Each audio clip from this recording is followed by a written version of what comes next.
और नेपाल में आए सैलाब से जुड़ी बड़ी जानकारी सामने आ रही है। भोटेकोशी नदी में 55 किलोमीटर प्रति घंटा पानी की रफ्तार थी। भोटेकोशी नदी में आए सैलाब ने मचाई तबाही। जानकारों ने कहा इस नदी में पानी की ऐसी रफ्तार कभी नहीं दिखी। और नेपाल के त्रिशूली से आपको दिखाते हैं एक ताजा ग्राउंड रिपोर्ट। फिलहाल राहत और बचाव कार्य चल रहा है। किसी तरीके से इस रास्ते को सुचारू रूप दिया जा रहा है और आसपास में जो लोग ऊपर के हिस्से में रह रहे हैं उन्हें यह कह दिया गया है कि आप इस जगह को खाली कर दीजिए, उन्हें यहां से निकाल दिया गया है। एक एक करके जब आप तस्वीर देखेंगे, ये कृषि विकास बैंक लिमिटेड है, ये बैंक है, इसके ठीक बगल में भी एक दफ्तर है, वो भी बैंक है।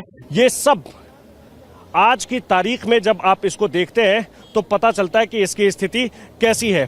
ये जो पॉइंट है इससे आगे किसी को जाने की इजाजत नहीं है। फिलहाल कहा गया है लोगों को कि आप इस इलाके को खाली कर दीजिए, लोगों को यहां से हटने के लिए कह दिया गया है। और ये ठीक सामने जो आप घर देख रहे हैं ये लोगों के अपने अपने घर हैं। यहाँ होम स्टे है, होटल है, रेस्टोरेंट था, जो सब कुछ अब बर्बाद हो चुका है।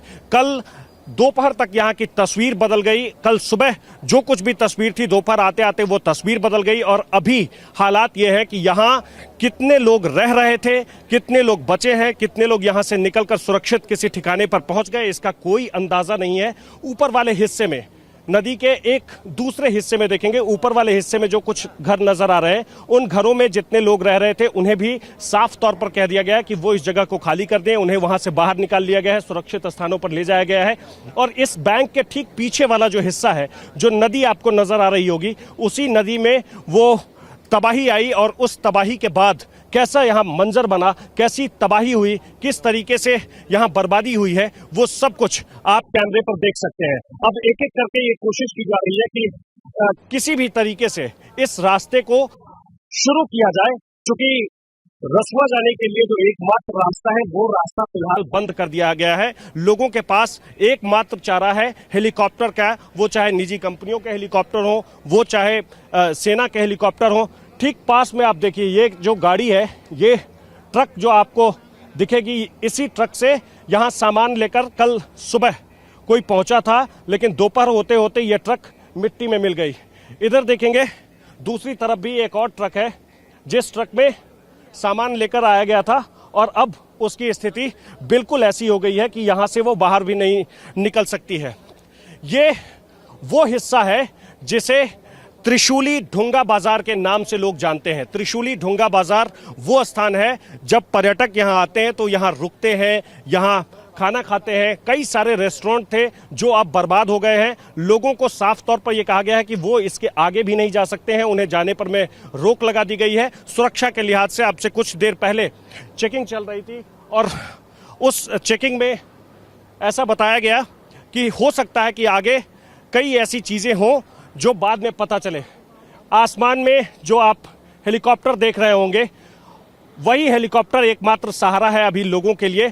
जो लोग वहां फंसे हुए हैं रसुआ में, इस पूरे इलाके में, उन्हें किसी तरीके से बचाने की कोशिश की जा रही है। ठीक सामने आसमान में आपको जो वो लाल रंग का हेलीकॉप्टर दिख रहा होगा, वो लोगों को या तो बचा रहा है या फिर जो लोग वहां फंसे हुए हैं, जो वहां से बाहर नहीं निकल सकते, उन्हें किसी तरीके से राशन पहुंचाया जा रहा है, खाने पीने की चीजें पहुंचाई जा रही है, उन तक मेडिकल इक्विपमेंट पहुंचाया जा रहा है, उन तक वो उपचार की वो सारी चीजें पहुंचाई जा रही है। और आसमान में एक नहीं, एक के बाद एक कई सारे हेलीकॉप्टर आपको नजर आएंगे, वो चाहे प्राइवेट कंपनियों के हेलीकॉप्टर हो, वो चाहे सेना के हेलीकॉप्टर हो। और इससे निगरानी की जा रही है, नजर रखी जा रही है। ऐसा अंदेशा है, ऐसा लोगों को लगता है कि कहीं फिर से ऐसी तबाही आई तो क्या होगा, कैसे होगा, इससे बचने के उपाय बताए जा रहे हैं। उससे बचने के तरीकों को लेकर के लोगों को जागरूक किया जा रहा है।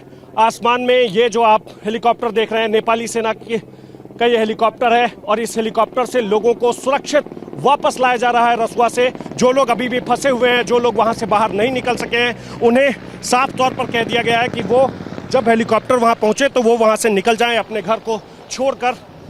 ये मैं जिस जगह से ये रिपोर्ट कर रहा हूं, इसके ठीक बगल में आपको एक होटल दिखेगा, एक छोटा सा रेस्टोरेंट दिखेगा। अब ये सब बर्बाद हो चुका है। सड़क का ये हिस्सा जहां आप देख रहे हैं, जहां अभी किसी तरीके से ऐसी कोशिश की जा रही है कि ये कुछ दूर तक सुचारू हो जाए। वो धीरे धीरे आगे की तरफ बढ़ रहे हैं। फिलहाल लोगों को यहां से आगे बढ़ने की इजाजत नहीं दी जा रही है। उन्हें यह कहा जा रहा है कि वो इंतजार करें। यहां पीछे जो लोग आपको नजर आएंगे, मनीष एक बार पीछे की तरफ दिखाइए, यहां जो लोग आपको नजर आएंगे ये वो लोग हैं जो आसपास के रहने वाले लोग हैं। इनमें वो लोग हैं जिन्हें अपनों की तलाश है, जिन्हें उम्मीद है कि जो लोग कल से नहीं मिल रहे हैं इस तबाही के बाद से वो लोग मिल जाएंगे, जिन्हें उम्मीद है कि अब से कुछ देर के बाद उन्हें किसी तरह की कोई सूचना प्राप्त होगी, और वो लोग लगातार यहां इंतजार कर रहे हैं। एक लंबा आपको काफिला दिखेगा गाड़ियों का, लोग रुके हुए हैं, किसी के पास मोटरसाइकिल है, किसी के पास कार है, कुछ लोग गाड़ी बुक करके यहाँ पहुंचे हैं। उन्हें इंतजार है, उन्हें तलाश है कि जो लोग रसुआ की तरफ गए हुए थे वो किसी तरीके से वापस लौट आएंगे। और एक बार फिर से मैं इस इलाके के बारे में आपको बता दूं, इसे त्रिशूली ढूंगा बाजार के नाम से जानते हैं, और ये एकमात्र रास्ता है जो काठमांडू से रसुआ को जोड़ता है, और वो रास्ता पूरी तरह से तबाह हो गया है, वो रास्ता पूरी तरह से बर्बाद हो गया है। फिलहाल राहत और बचाव का कार्य जारी है। हर एक तरीके से कोशिश की जा रही है कि लोगों को, जो लोग वहां फंसे हुए हैं, या तो उन्हें बचा लिया जाए। वो लोग जिनके बारे में कोई सूचना नहीं है, जिनके बारे में किसी को कुछ पता नहीं है कि कल दोपहर के बाद से, कल शाम से वो कहाँ हैं। ये तबाही जब आई सुबह 9 बजे के आसपास, उसके बाद से उनके बारे में जो सूचना नहीं है वो सब जानकारी हासिल करने की कोशिश की जा रही है। और जब आप तस्वीर को देखेंगे तो पता चलेगा कि जो ग्राउंड फ्लोर, जितने भी घर हैं उसके ग्राउंड फ्लोर की क्या स्थिति है। कहीं कुछ भी नहीं बचा है। ये सबसे पास में जो आपको बैंक दिखेगा, बैंक पूरा तहस नहस हो चुका है। बैंक का एक एक हिस्सा ऐसा लग रहा है कि बस एक इमारत खड़ी है, इस इमारत में अब कुछ भी नहीं बचा है। ना तो यहाँ जो लोग थे वो बचे हैं, ना तो इसमें जितने सामान रखे थे वो बचे हैं। बस एक ढांचा है और ऊपर बोर्ड लगा हुआ है कृषि विकास बैंक लिमिटेड। ये बताने के लिए केवल काफी है कि स्थिति कैसी रही होगी, किस तरीके की रही होगी। लोगों को इसलिए रोका जा रहा है आगे जाने से कि अगर लोग आगे बढ़ेंगे तो हो सकता है कि जो दलदल है उस दलदल में वो फंस जाएंगे, हो सकता है कि उस दलदल से वो बाहर नहीं निकल पाए। इसीलिए लोगों को रोका जा रहा है, उन्हें सचेत किया जा रहा है।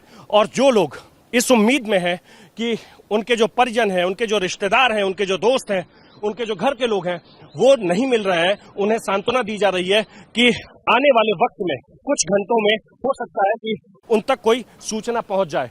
लेकिन ये तबाही, ये बर्बादी, ये मंजर देख करके कल सुबह तक जो बाजार गुलजार हुआ करता था, आज उसकी स्थिति कैसी है ये आप इस तस्वीर में देख सकते हैं और अंदाजा लगा सकते हैं कि लोग जिस स्थान को अपना घर मान रहे थे, जिस स्थान को अपना द्वार मान रहे थे, अपना रोजी रोजगार का स्थान मान रहे थे, उस जगह की स्थिति कैसी है।